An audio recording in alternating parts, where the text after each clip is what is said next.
कि कुछ बूढ़े लोगों पर अत्याचार किया जा रहा है। तब उन्होंने महादेव से पूछा कि बुढ़ापे में लोगों की बेकदरी क्यों होती है, कोई उनकी क्यों नहीं सुनता और उनका कोई सम्मान क्यों नहीं करता। माता उमा के ये प्रश्न सुनकर महादेव बोले, प्रिय पार्वती, जब सृष्टि का निर्माण हुआ था तब सभी प्राणियों की उम्र 40 वर्ष निर्धारित की गई, जिसमें से मनुष्य को भी जीवन जीने के लिए 40 वर्ष दिए गए थे। तो चलो मैं तुम्हें एक ऐसी कथा सुनाता हूँ जिससे तुम्हें अपने सभी प्रश्नों के उत्तर मिल जाएंगे। सृष्टि के रचयिता परमपिता ब्रह्मा ने ही हर जीव की आयु तय की थी। उन्होंने गधे, कुत्ते, उल्लू और मनुष्य सभी की उम्र 40 वर्ष निर्धारित की। अब ये तीनों जानवर अपनी अपनी आयु सुनकर बहुत प्रसन्न थे, लेकिन वहीं जब मनुष्य ने अपनी आयु सुनी तो उसका मन में बड़ा ही उदास हो गया, क्योंकि जैसा कि सभी जानते हैं कि मानव जाति की महत्वाकांक्षा ये कभी खत्म नहीं होती। उसका मन है कभी शांति नहीं होता और वो हर समय लालसा से घिरा रहता है।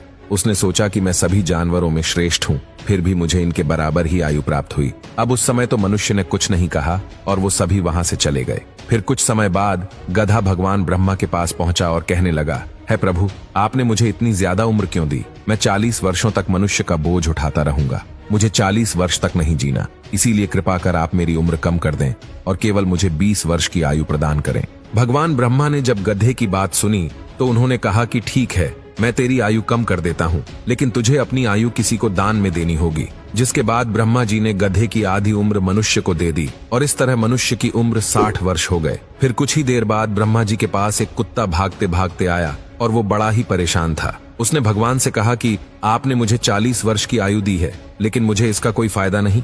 मैं तो केवल इंसानों के घरों की रेख देख करता हूँ, लोगों का झूठा खाता हूँ और रात भर भौंकता रहता हूँ, लेकिन मुझे सुनने वाला कोई नहीं। इसीलिए अब ऐसा करे कि मेरी उम्र 20 वर्ष तक घटा दें।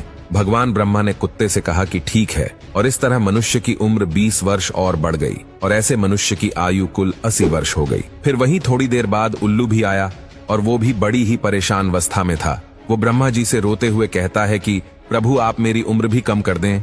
मैं रात भर सबकी रखवाली करता हूँ, पूरी रात जगता हूँ, लेकिन मेरा हाल चाल पूछने वाला कोई नहीं। इसीलिए मैं 40 वर्षों तक जिंदा नहीं रहना चाहता और आप मेरी उम्र आधी कर दें। भगवान ब्रह्मा उल्लू की सारी बातें सुनकर उसकी उम्र भी कम करने के लिए तैयार हो जाते हैं, जिसके बाद उल्लू की उम्र भी केवल 20 वर्ष रह जाती है और उसकी आयु के 20 साल भी भगवान मनुष्य को दे देते हैं। और दोस्तों, इस तरह मनुष्य की आयु 100 वर्ष हो जाती है, यानी कि मनुष्य की उम्र के केवल 40 वर्ष ही इंसान के होते हैं, लेकिन फिर वो 60 सालों तक गधे की उम्र जीता है। 40 से 60 के बीच वो गधे की तरह अपने परिवार का बोझ उठाता है, अपने बच्चों की जिम्मेदारी उठाता है और उन्हें पाल पोस कर बड़ा करता है। फिर मनुष्य 60 से 80 वर्ष का जीवन एक कुत्ते की तरह व्यतीत करता है। इस उम्र में उसे घर के एक कोने में चारपाई दे दी जाती है जहां वो पड़ा रहता है और उसी जगह पर उस व्यक्ति को खाना, पानी आदि दे दिया जाता है। अगर कोई घर में मिलने आता है तो वो अपने घर वालों को आवाज देता है कि देखो, कोई आया है। फिर भी उसकी आवाज सुनकर सभी अनसुना कर देते हैं। इसके बाद